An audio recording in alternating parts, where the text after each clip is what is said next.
दोस्तों, नमस्कार दोस्तों। आज हम बातें करेंगे हरतालिका व्रत की, तीज की। तो यह तीज जो है, हरतालिका व्रत तीज, भाद्रपद मास के शुक्ल पक्ष की तृतीया तिथि को मनाई जाती है। हालांकि यह व्रत सिर्फ एक दिन का होता है, एक दिन की पूजा होती है, लेकिन इसको मनाना स्टार्ट करते हैं एक दिन पहले से और एक दिन बाद तक, यानी कि कुल मिलाकर 3 दिन। तो जो पहला दिन होता है वह है नहाए खाए, दूसरे दिन मेन पूजा का दिन होता है और तीसरा दिन होता है पारण का। तो इस वीडियो में मैं आपको बताऊंगी क्यों तीज मनाते हैं, इसके पीछे कहानी क्या है, कथा क्या है और नहाए खाए में क्या करते हैं, मेन तीज को कैसे करते हैं और प्लस पारण में क्या करते हैं। तो चलिए सुनते हैं पहले इसकी कहानी, क्यों मनाते हैं तीज। तो वर्षों पहले हिमवान, जो पार्वती जी के पिता थे, उन्होंने पार्वती जी की शादी तय कर दी थी भगवान विष्णु से। लेकिन पार्वती जी बहुत कम आयु से ही, बचपन से ही भगवान शंकर को अपने पति के स्वरूप मानने लग गई थी। तो जब हिमवान ने उन्हें यह बताया कि प्रिय पुत्री, मैंने तुम्हारा विवाह तय कर दिया है भगवान विष्णु से, यह सुनकर पार्वती बहुत ही दुखी हो गई। वह अपने मित्रों के सामने, अपने सखियों के सामने रोने बिलखने लगी और उन्होंने अपने प्राण को त्याग देने का निश्चय कर लिया। तो सखियों ने उन्हें सलाह दी कि आप प्राण का त्याग न करो, आप कोई ऐसी जगह चली जाओ जो आपके घर से दूर हो। उनकी बातों को सुन माँ पार्वती अपनी सखियों के साथ विहड़ वन में चली गईं और वहाँ बहुत ही कष्टों से, बहुत ही कठिन तपस्या से उन्होंने आखिरकार शंकर भगवान को प्रसन्न कर ही लिया। तो शंकर भगवान उनके सामने आए और उन्होंने पार्वती जी से कहा कि आपके इस व्रत से, आपके इस कठिन तपस्या से मैं बहुत प्रसन्न हुआ और मैं आपको आशीर्वाद देता हूँ कि आपकी मनोकामनाएं पूरी होंगी। यह बात सुन पार्वती जी बहुत खुश हुई और उन्होंने जो भी पूजा की सामग्री, जो भी उन्होंने तैयारी की थी, दूसरे दिन उन्होंने विसर्जित कर दिया नदी में और फिर वह खुशी खुशी घर आ गईं। तो इस व्रत को सारी स्त्रियां अपने पति की लंबी आयु, सुख संपत्ति के लिए, संतान की प्राप्ति हेतु करती हैं। तो सुहागिनें तो इसे जरूर करती हैं, प्लस इसे कुंवारी कन्याएं भी करती हैं ताकि उनको एक अच्छा पति मिले, घर परिवार मिले और सुख संपत्ति हमेशा साथ रहे। तो ये तो हो गई कथा।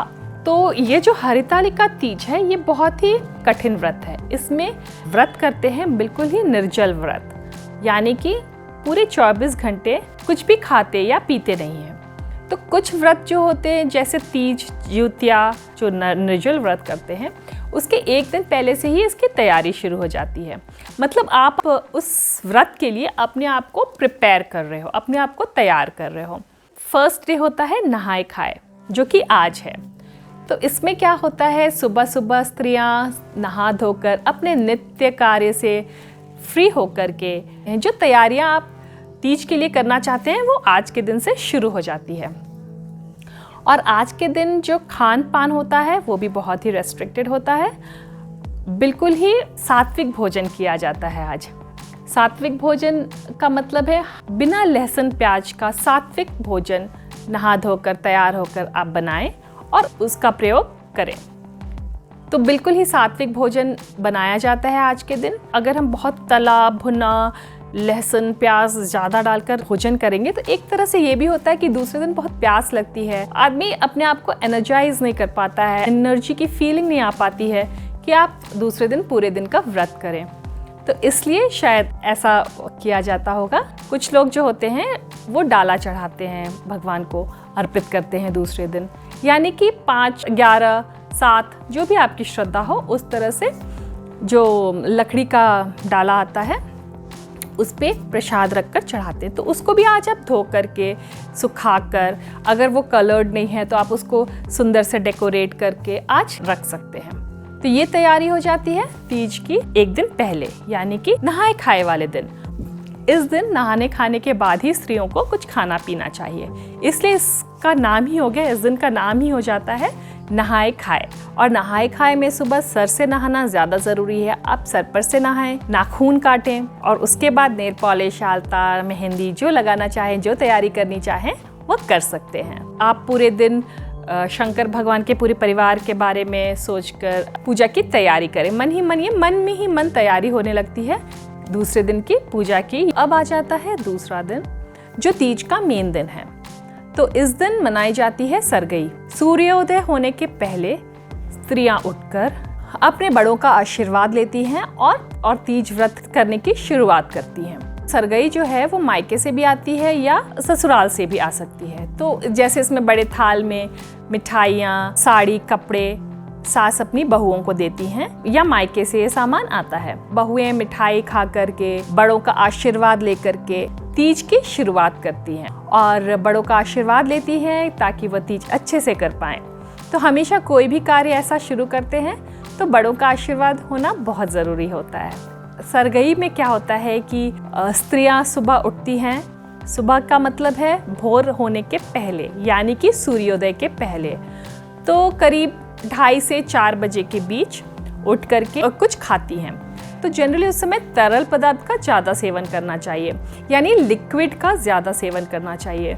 आप ढेर सारा पानी पी लीजिए उस समय, नारियल पानी पी लीजिए, ग्लूकोज भी पी सकते हैं। और कुछ लोगों की हैबिट होती है चाय पीने की, तो दूसरे दिन पूरे दिन न तो आपको चाय मिलने वाला है और ना ही पानी और ना ही खाना।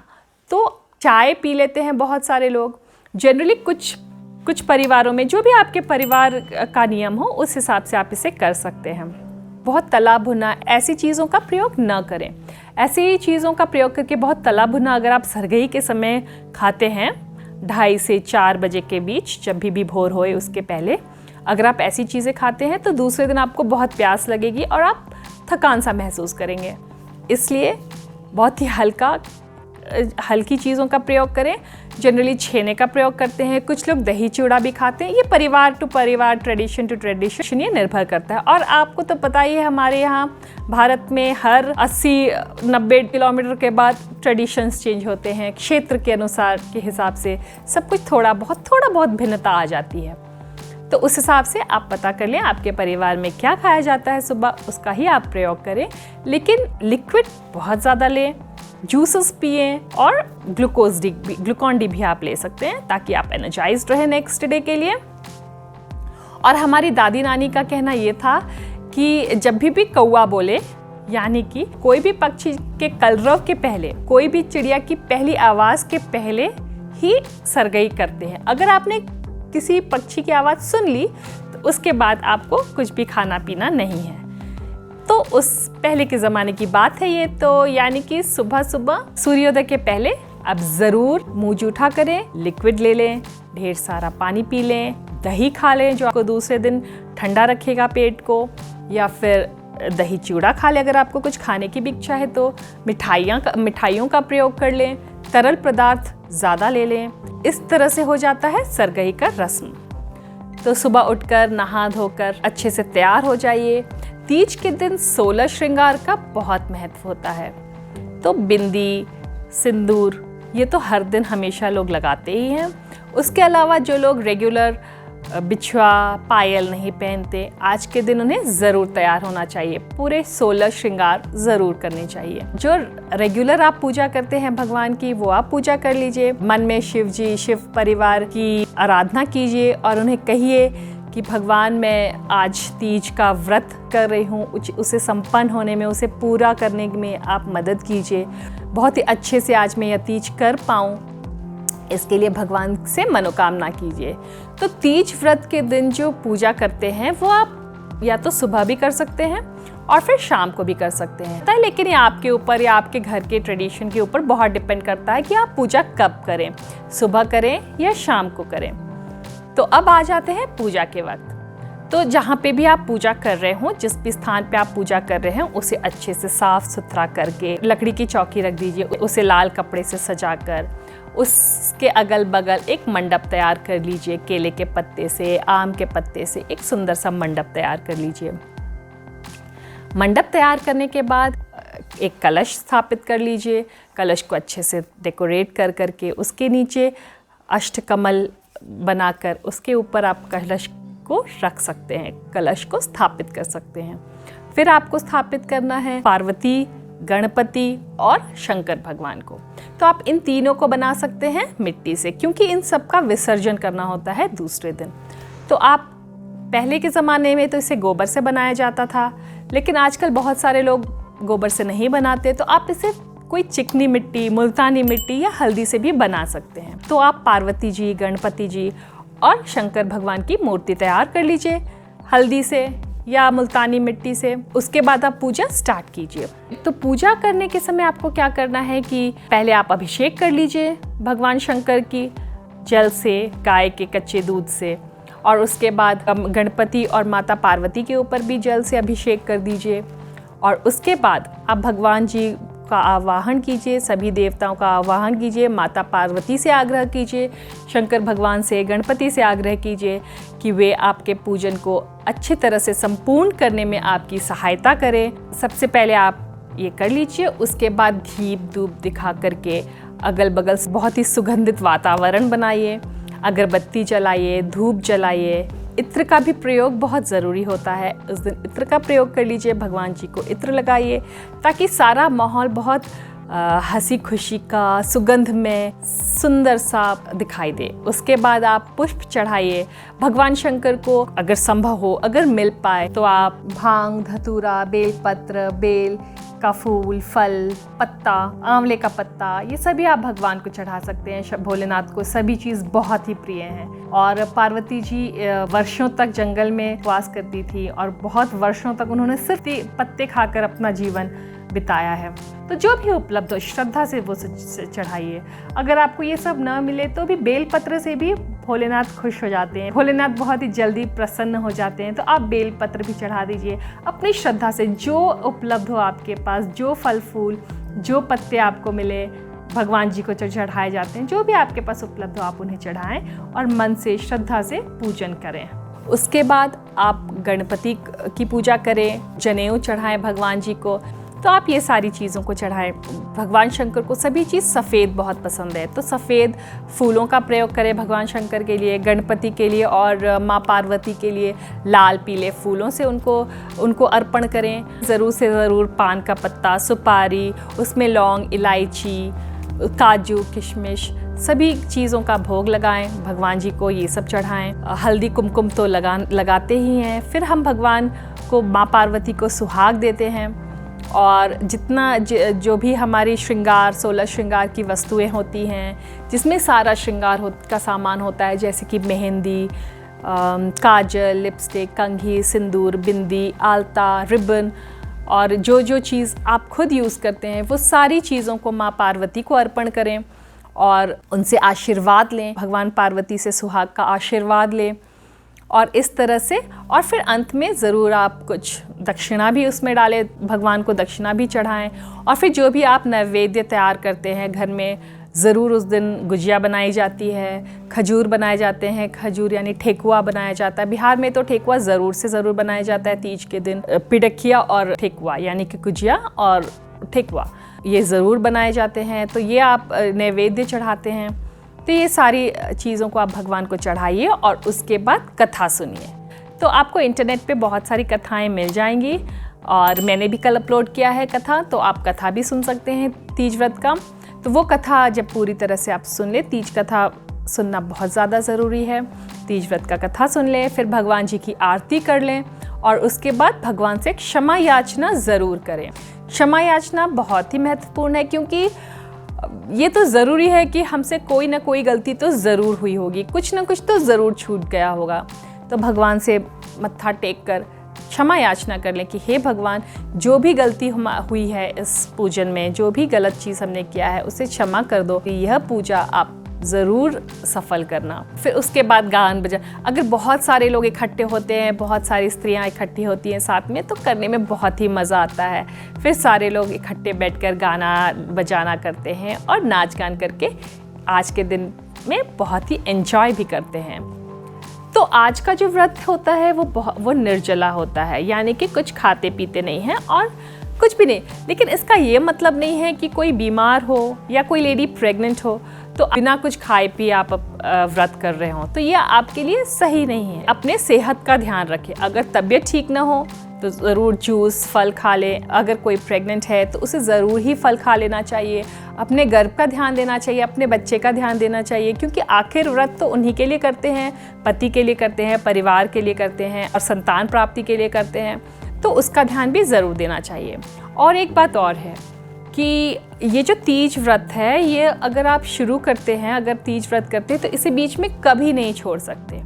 आप इसको ज़िंदगी भर इस व्रत को करते रहना चाहिए, यानी कि जब तक आपका शरीर साथ दे तब तक इस व्रत को करते ही रहना चाहिए, बीच में कभी नहीं छोड़ना चाहिए।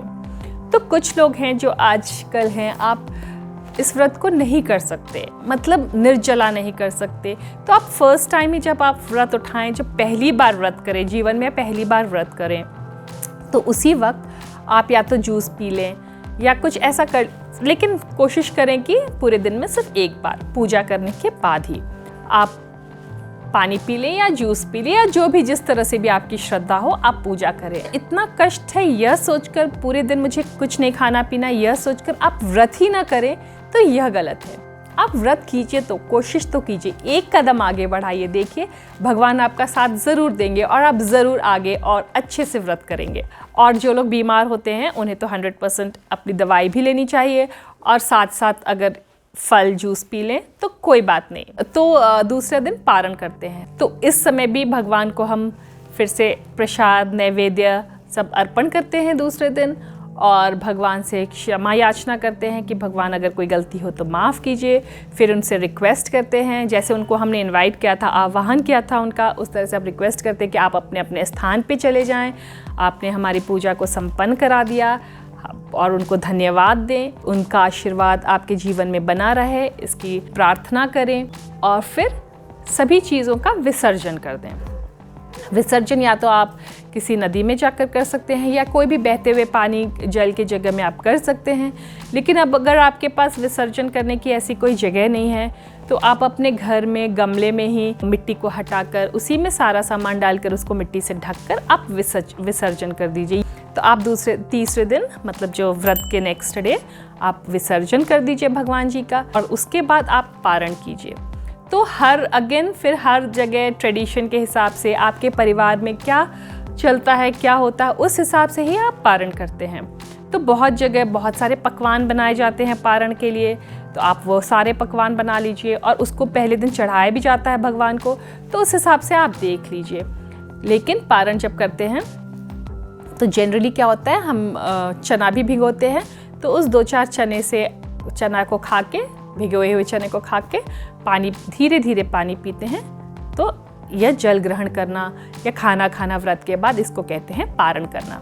बहुत सारे लोग उस दिन नींबू का शरबत पीते हैं, चाय से शुरुआत करते हैं, और हल्का सा जो आप शरबत बनाए या जो पानी पिए उसको हल्का सा गर्म रखें, मतलब ल्यूकवार्म रखें। क्या होता है कि आप एक दिन पहले कुछ खाए पिए नहीं होते हैं, तो बहुत सूखा होता है, तो ये कभी कभी गला किसी का छिल भी जाता है। और डायरेक्ट क्या होता है कि हमने खाया नहीं होता, एक दिन पहले कुछ पानी नहीं पिए, तो जो स्पेशली जो नए व्रती हैं, जो नए व्रत करते हैं, जो पहली बार करते हैं, उन्हें ध्यान नहीं रहता और वो जल्दी पी लेते हैं पानी, एक साथ पी लेते हैं, तो इधर छिल जाता है, गले में छिल भी जाता है। तो आप ध्यान रखें, बहुत ही धीरे धीरे सिप बाय सिप, एक एक सिप करके पानी पिएं, शरबत पिएं, या जो भी चाय ले रहे हैं आप पिएं।